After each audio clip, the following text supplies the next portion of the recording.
When I was younger, I was told something by an older musician and it really stuck with me. And it relates to how I think about practicing.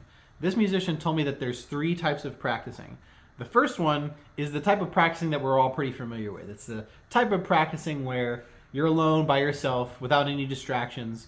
You're in the practice room, you've got a metronome on, and you're very, you know, fixated on one thing that you're trying to get better at. Everybody knows about this type of practice. There's two other types of practicing that give a lot of great benefit to you as a musician. One of them, the second one, is just playing. I think sometimes we're discouraged from doing this because it is true that if you aren't doing the first type of practicing, you're not going to get as much out of this type of practicing, right? You're not going to get as much out of just playing if you're not like being critical and trying to improve on specific things. But I think it is really important to, sit with like one song and play it for an extended period of time.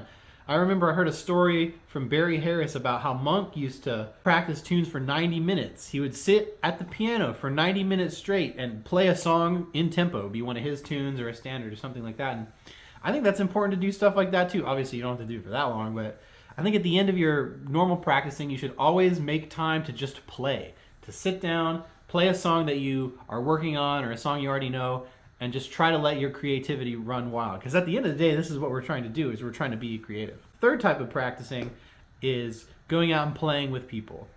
Actually getting a chance to perform on the bandstand, either at a jam session or getting together with your friends and practicing together. Getting together with a drummer and a bass player and a piano player, and working on some tunes, working on some repertoire, be it originals, and you know how I feel about that. I mean, originals are really important, and standards, that sort of thing.